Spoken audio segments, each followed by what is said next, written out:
అందరికీ నమస్కారం అండి. ఎలా ఉన్నారండి అందరూ? నేను కూడా చాలా బాగున్నాను. మీరు కూడా ఇంకా బాగుండాలని కోరుకుంటూ ఇవాల్టి వ్లాగ్ అయితే స్టార్ట్ చేస్తున్నా. ముగ్గు అయితే ఈ విధంగా పెట్టుకున్నానండి. అప్పుడప్పుడు ముగ్గు రాయితో వేస్తున్నాను. అప్పుడప్పుడు ముగ్గు పిండితో కూడా వేస్తున్నాను. పర్లేదండి, కొంచెం పెద్దగానే వస్తున్నాయి. ఇంకా క్లైమేట్ అయితే ఇప్పుడిప్పుడే పొద్దెక్కుతోంది.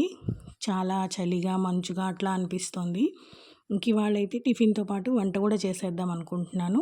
టిఫిన్ అయితే దోస వేసేసాను. ఇంకా దోసపిండి అంటే వేసానంటే కలిపి పెట్టున్నానండి. ఇంక వెయ్యాలి. ఇంకా టిఫిన్ అయిపోయిన తర్వాత వెంటనే వంట కూడా స్టార్ట్ చేస్తాను. క్యాలీఫ్లవర్ కర్రీ చేస్తున్నానండి. చాలా ఈజీగా, సింపుల్‌గా క్యాలీఫ్లవర్ మసాలా చేస్తున్నా. ఇదైతే సాయంత్రం చపాతీలోకి కూడా బావుంటుంది. ఇంకా ఈవినింగ్ కల్లా 2 పూట్లకి సరిపోతుంది. చపాతీలోకి టేస్టీగా ఉంటుంది. మళ్ళీ సాయంకాలం వంట చేసే పనుండదు. అదీ కాక ఇంటి క్లీనింగ్ పనుల్లో నాకు గుర్తున్నా, గుర్తుండకపోయినా ఇంక సాయంకాలం అనేసరికి మర్చిపోతాను మళ్ళీ ఒక్కొక్కసారి. అందుకోసమని ఫస్ట్ అయితే వంట అనేది ప్రిపేర్ చేస్తున్నా. ఆల్రెడీ రైస్ కుక్కర్‌లో రైస్ పెట్టేశాను. దోసలు వేసేసాను. తినేసి వెళ్ళేవాళ్ళు వెళ్ళారు. ఇంక నేను మాత్రం వంట అయిపోయిన తర్వాత ఆల్మోస్ట్ వంటగదిలో అంట్లు అవన్నీ కడుగున్నాను. అంటే నార్మల్‌వి. ఇంకా మెయిన్ గిన్నెలైతే తీయలేదు. ఫస్ట్ బెడ్‌రూమ్స్ దగ్గర నుంచి స్టార్ట్ చేస్తానండి సర్దడము. ఇంకా బట్టలు అవైతే వాటి వరకు అయిపోయిందంటే చాలా వరకు పని కంప్లీట్ అయినట్టు అనిపిస్తది కదా! ఇంకా ఫస్ట్ అయితే క్యాలీఫ్లవర్‌ని నీట్‌గా చిన్న చిన్న పీసెస్ కింద ఒలుచుకొని వేడి నీళ్ళల్లో అయితే వేసుకుంటానండి. లేదంటే ఎక్కడ లేదన్నా పురుగులు ఉంటాయి కదా! ఇంకా దానికోసం మసాలా అయితే వేసుకుంటున్నాను ఇక్కడ. ఇంక వేడి నీళ్ళలో వేసుకుంటే ఆ పురుగులనేవి పక్కకొచ్చేస్తాయి. ఇదిగోండి ఈ విధంగా. కొంచెం బాయిల్ చేసినా కూడా పర్వాలేదు, ప్రాబ్లమ్ ఏమి ఉండదు. కర్రీ అనేది కొంచెం తొందరగా అవుతుందంతే. ఒక ఉడుకు రానిచ్చినా పర్వాలేదు. ఇంక వీటినైతే వేడిగా ఉన్నాయి కదా, కొంచెం సేపు అట్లా ఉంచేసిన తర్వాత నేను వేరే జాలి గిన్నె ఉంటుంది కదా, ఆ గిన్నెలోకి అయితే మార్చుకుంటానండి. దాంట్లోకి మార్చుకుంటే అంటే వేడిలో ఉన్నప్పుడే నీళ్ళు ఉంచాలండి. మరీ వేడిగా ఉన్నప్పుడు తీసేసే కన్నా కొంచెం వేడి నీళ్ళు చల్లారిన దాకా ఉంచితే క్యాలీఫ్లవర్‌లో ఏదైనా డస్ట్ అనేది ఉంటే బయటకొచ్చేస్తది. టేస్ట్ అయితే చాలా బాగుంటుందండి కర్రీకి. నేను రెగ్యులర్‌గా అప్పుడప్పుడు చేస్తూనే ఉంటాను ఈ విధంగా. ఇంక ఇవాళైతే క్యాలీఫ్లవర్ చేసేస్తున్నా, రైస్ పెట్టేసున్నా, పెరుగుంది. ఈ పని అయిపోయిందంటే ఇంకా క్లీనింగ్ పనిలోకి వెళ్తాను. ఇట్లాగా మనకి ఏ సైజు కావాలో ఆ సైజులో అయితే వీటిని ఒలిచి పెట్టుకోవచ్చు. అంటే మరీ పెద్ద ముక్కలుగా ఉంటే తినేటప్పుడు అంత అనిపించదని, అంతే, ఇంకేం లేదు. ఇంక ఇక్కడైతే ఫస్ట్ బాండీ పెట్టుకుంటున్నాను. బాండీలో ఆయిల్ వేసుకొని కొంచెం ఆవాలు, కొంచెం జీలకర్ర అయితే వేస్తానండి తిరుగుమాతకి. ఇంక వేరే ఏమీ వేయము. పప్పులు అలాంటివి కూడా ఏమీ వేయము. అవి 2 మాత్రమే వేస్తాము. కరివేపాకు కూడా వేసుకోవచ్చు. ఇంకా ముందుగానే నేను పచ్చిమిరపకాయలు, టమాటాలు, ఎర్రగడ్డలు కట్ చేసి పెట్టుకున్నాను కదా. అంటే పచ్చిమిర్చి అంటే టేస్ట్‌కి 1, 2 ఎక్కువేం కట్ చేయలేదు. ఇంక ఇక్కడైతే తిరుగుమాత వేగిన తర్వాత ఇంకా ఇందులోకి ఎర్రగడ్డ ముక్కలు కూడా వేసేస్తున్నానండి. ఇంకా ఒకదాని వెనకాల ఒకటి వేసి ఫ్రై చేసుకోవడమే. కాకపోతే ఫస్ట్ ఈ ఎర్రగడ్డ ముక్కలు అనేది బాగా వేగాలి. తర్వాత టమాటా ముక్కలు బాగా మెత్తబడిన తర్వాతే క్యాలీఫ్లవర్ వేస్తాము. లేదంటే కూర అనేది కొంచెం ముక్కలు ముక్కలుగా ఉంటుంది, గ్రేవీలాగా అనిపించదు. మనకి గ్రేవీలాగా కావాలి కాబట్టి వీటినైతే ముందు ఫ్రై చేసుకున్నాము. ఫస్ట్ ముందు ఇవి ఫ్రై అవ్వడము, మసాలా, ఇవేనండి ప్రాసెస్ ఎక్కువ. ఎందుకంటే క్యాలీఫ్లవర్ అనేది ఆల్రెడీ హాఫ్ బాయిల్ అయ్యింది కాబట్టి ఇంకా వీటినైతే తిరగమాతలో వేసుకుని కొంచెం జాగ్రత్తగా దగ్గరగా ఉండి మాడిపోకుండా అయితే ఫ్రై చేసుకోవాలి. ఎందుకంటే మనం తక్కువ ఆయిల్ యూస్ చేస్తాం కాబట్టి తొందరగా మాడిపోయే ఛాన్స్ ఉంటుంది. ఆయిల్ ఎక్కువ ఉంటే మాత్రం మాడిపోదు. కానీ మనం ఏంటంటే వంటల్లో కొంచెం తక్కువ ఆయిలే యూస్ చేస్తాను నేను. ఎక్కువ వేయను కాబట్టి దగ్గరుండి చూసుకుంటాను. ఇంకా ఈ టమాటా ముక్కలు బాగా మెత్తబడే వరకు అయితే ఫ్రై చేసుకోవాలి. ఇందులోనే కొంచెం ఉప్పు, పసుపు అయితే వేసాను. చూసుకొని వేసుకోవాలండి. ఎందుకంటే క్యాలీఫ్లవర్లో కూడా ఆల్రెడీ మనము ఉప్పు అనేది వేసుంటాము. అందుకని ఇదొకటి మాత్రం చూసుకొని జాగ్రత్తగా వేసుకోవాలి.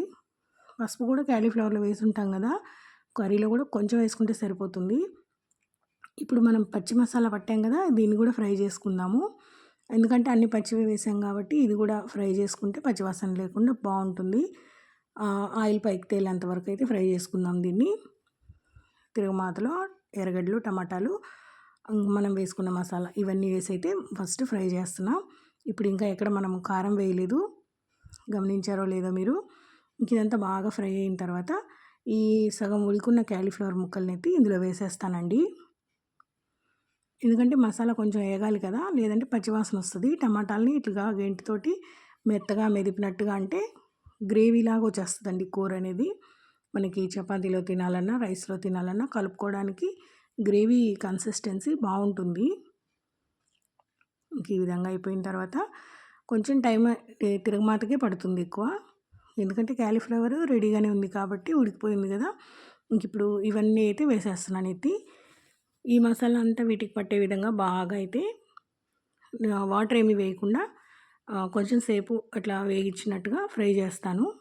తర్వాత మనకి ఎంత గ్రేవీ కన్సిస్టెన్సీ కావాలో చూసుకొని వాటర్ వేసుకుంటే సరిపోతుంది. మాకైతే 2 పూటలకు సరిపోతుందండి ఇది. ఇక్కడైతే మొత్తం వేసేస్తున్నాను. ఇదంతా బాగా కిందకి పైకి అంతా కలిపేస్తాము. ఇంకా కారం అయితే ఇప్పుడే వేయనండి నేను. పచ్చిమిర్చి కూడా 2 వేసాను. చాలా తక్కువ.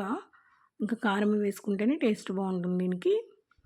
ఇదంతా బాగా కలిపేసుకునేసి కొంచెం వాటర్ అయితే వేసుకుందాం ఇప్పుడు. ఎందుకంటే మనకి గ్రేవీ కావాలి కదా, లేదంటే ముద్దకూరలాగా ఉంటుందండి. వాటర్ వేసుకుంటే కలుపుకోవడానికి అది ఈజీగా అనిపిస్తుంది. ఇంకా కొంచెం ఇట్లా వేసుకునేసి ఆ మసాలా ఉంటుంది కదా, ఆ గిన్నె కడిగి వేసేస్తాను మామూలుగా. ఇంకొంచెం వాటర్ కూడా పైనుంచి వేస్తాను. ఇదిగోండి, అంటే కొంచెం లూజ్గా ఉంటే మనకి ఆ మసాలా ఉడికి అదంతా ముక్కకు పట్టేసరికి సరిపోతుంది గ్రేవీ అనేది. టేస్ట్ అయితే చాలా బాగుంటుందండి. నాకు కూడా క్యాలీఫ్లవర్ అంటే అసలు చాలా ఇష్టం. దొరికినప్పుడైతే నేను రెగ్యులర్గా చేస్తూ ఉంటాను. ఇదే ప్రాసెస్ కాదు, రకరకాలుగా చేస్తుంటాను. దాంట్లో ఇది కూడా ఒకటి. ఇలా పెట్టిన తర్వాత ఒక 10 నిమిషాలు అయితే ఉడకనిద్దాము. ఎందుకంటే ఇది పూర్తిగా ఉడకలేదు కదా క్యాలీఫ్లవర్ అనేది. ఈ మసాలాలో కొంచెం సేపు అనేది ఉడకనిద్దాము. ఇంకా కొంచెంసేపు అలా ఉడికిన తర్వాత కారం అనేది మన టేస్ట్కి తగినట్లుగా కారం అనేది వేసుకుందాము. టేస్ట్ అయితే చాలా బాగుంటుందండి క్యాలీఫ్లవరు. నాకైతే చాలా ఇష్టము. దొరికినప్పుడైతే నేను ఇట్లా చేస్తూ ఉంటాను. ఇట్లా బాగా బాయిల్ అయిన తర్వాత కారం అనేది మన టేస్ట్కి తగినట్లుగా వేస్తున్నాను. తొందరగా అయిపోతుందండి, ఈజీగా. ఇది కూడా అంతా ఒకసారి కలిపేసిన తర్వాత లాస్ట్లో కరివేపాకు వేసుకొని ఆఫ్ చేసుకున్నామంటే టేస్ట్ అనేది చాలా బాగుంటుంది. చాలా సింపుల్గా ఈజీగా అనేది చేసేసుకోవచ్చండి. బంగాళదుంప కూడా ఇదే ప్రాసెస్, ఎగ్స్ చేసుకున్న ఇదే ప్రాసెస్, బీన్స్ చేసినా కూడా ఇదే ప్రాసెస్ సేమ్. లాస్ట్లో అయితే నేను కొంచెం కరివేపాకు అనేది వేసి కొంచెం అలా తిప్పేసిన తర్వాత ఇంకా ఆఫ్ చేసేస్తాను. ఈ గ్రేవీకి దీనికి సరిపోతుంది. 2 పూటలకు వచ్చేస్తుంది. అంటే చపాతీలోకి ఉంటుంది, రైస్లోకి కూడా సరిపోతుంది. కలర్ఫుల్గా ఉంది కదా కర్రీ అనేది. నేనైతే వంట అంతా అయిపోయిన తర్వాత అయితే ఇంకా డైరెక్ట్ బెడ్రూమ్స్ అయితే క్లీన్ చేద్దామని చెప్పేసి బట్టలన్నీ వేసుకున్నానండి. చాలా వరకు బట్టలు అయితే తీసేసాను. ఎందుకంటే పిల్లలకి పొట్టైపోయినవి అవి ఉంటాయి కదా, వాటి వరకు అన్నీ నేను తీసేసి మడతలు పెట్టి అట్లా ఇస్తూ ఉంటే మా పాప అలా సర్దుతూ ఉంది. కొన్ని అయితే సర్దింది. ఇంక తర్వాత తనైతే చదువుకోవాలనేసి ఎగ్జామ్స్ ఉన్నాయంట. ఇంక నా వల్ల కాదని చెప్పేసింది. ఇంక నేనే అన్నీ చూసుకుంటూ చాలా వరకు అయితే పక్కన వేసేసానండి. గందరగోళంగా ఉంది బెడ్రూమ్ అంతా. ఈ వీడియోతో అయిపోలేదండి, దీని కంటిన్యూషన్ కూడా నెక్స్ట్ వీడియోస్ వస్తాయి మీకు. ఇంక ఈ విధంగా అయితే నీట్గా సర్దుకుంటే మనకు కూడా బాగుంటుంది. ఎప్పటికప్పుడు వేస్టేజ్ అనేది తీసేస్తూ ఉంటే ఎక్కువ స్టఫ్ అనేది పేరుకోకుండా ఉంటుంది. ఇంక ఇట్లా అంతా మొత్తం బట్టలన్నీ మొత్తం ఇవాళ అయితే కంప్లీట్ చేద్దామని అనుకున్నాము. అయినంత వరకు అవుతాయి. కాకపోతే వీడియోలో మీకు చూపించడానికి 4 నిమిషాలు 5 నిమిషాలే పట్టినా నాకు చేయడానికి మాత్రం చాలా టైమే పట్టింది. కానీ ఫైనల్ అవుట్లుక్ మాత్రం చాలా బాగా వచ్చింది. చూసారా, ఈ విధంగా అయితే నీట్గా ఎక్కడెక్కడ అసలు ఎత్తుక్కోవాల్సిన పని ఉండదండి. ఎవరి వాళ్ళవి ఎక్కడెక్కడ సర్దుతాను. ఏమైనా పేపర్స్ అయినా ఎవరి థింగ్స్ వాళ్ళకి విడివిడిగా పెట్టేస్తాను. ఒకరి దాంట్లో కలపము. అందుకనేసి ఏదైనా ఎత్తుక్కోవాలనిపించినా చాలా ఈజీగా ఫాస్ట్గా అయితే ఎత్తుక్కుంటారు. ఇంకా బెడ్రూమ్లో వచ్చేసి ఇది ఒక లాగా కబోర్డ్ చేయించాను. ఇది కూడా చాలా బాగుంటుంది. ఇంకా డ్రెస్సింగ్ టేబుల్ అద్దం అయితే మిడిల్ అద్దం నేనే పగలగొట్టానండి. ఏదో ఎత్తేసేసరికి అది పగిలిపోయింది. తీద్దామంటే బయటికి రావట్లేదు. ఇంకా అందుకనేసి దాన్ని అలా ఉంచేసి పైన అయితే ఒక పేపర్ వేసేస్తాను. దీనికి కంటిన్యూషన్ వీడియో నెక్స్ట్ వీడియో వస్తుంది. బాయ్ అండి.